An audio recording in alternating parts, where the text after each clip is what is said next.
సిద్ధేశ్వరి, సిద్ధులకు అధికారిణి. ఈ నామంలో చెప్పిన సిద్ధులు అన్న పదం రెండు రకాల సిద్ధుల్ని సూచిస్తుంది. ఒకటి, ఉపాసన వల్ల సిద్ధులైన వారు అసలు ప్రకృతిలోనే సహజంగా తమ ప్రవృత్తి చేత సిద్ధులుగా ఉన్నవారు. ఒక ప్రత్యేకమైన ఉపాసనా పద్ధతిలో ఉపాసకునికి కొన్ని సిద్ధులు సిద్ధిస్తాయి.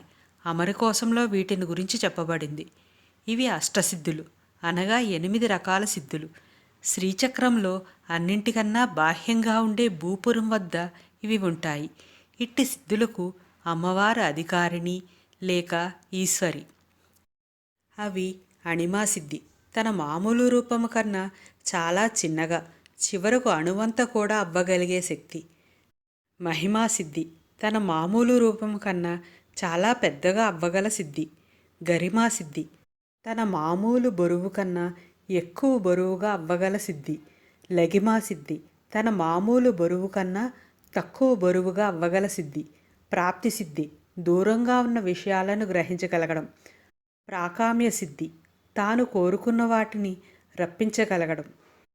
ఈసిత్వ సిద్ధి, ఇతరుల ద్వారా తాను అనుకున్న పనిని సాధించగలగడం. వశిత్వ సిద్ధి, అందరినీ తన వశంలో పెట్టుకోవడం.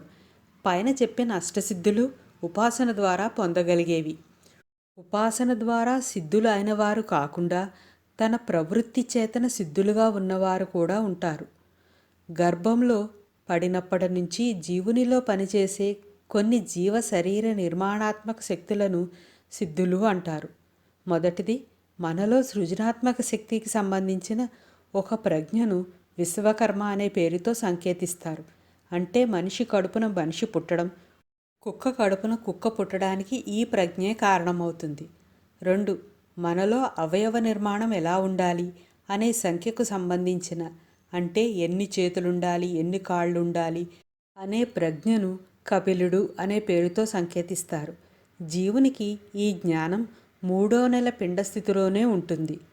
3వది, అలాగే ఆకారాలకు సంబంధించిన ప్రజ్ఞను త్వష్ట అనే పేరుతో సంకేతిస్తారు. మనలో వివిధ అవయవాలు, ఆకారాలు, పరిమాణాలకు సంబంధించిన ప్రజ్ఞ అన్నమాట. 4, దేనినైనా చూడగానే బాగుంది, బాలేదు అని చెప్పగలిగే ప్రజ్ఞను ఉసనసుడు లేదా శుక్రుడు అని అంటారు. పైన చెప్పిన వాళ్ళందరూ పిండాండంలో జీవుడు ఉన్నప్పటి నుంచి పనిచేసే ప్రజ్ఞలు లేదా సిద్ధులు. వీళ్ల చేత ఇలాంటి పనులు చేయించేది అమ్మవారే కాబట్టి అమ్మవారు సిద్ధేశ్వరి. మనలో స్వాధిష్టాన చక్రానికి అధిష్టాన దేవత సిద్ధేశ్వరి అంటారు.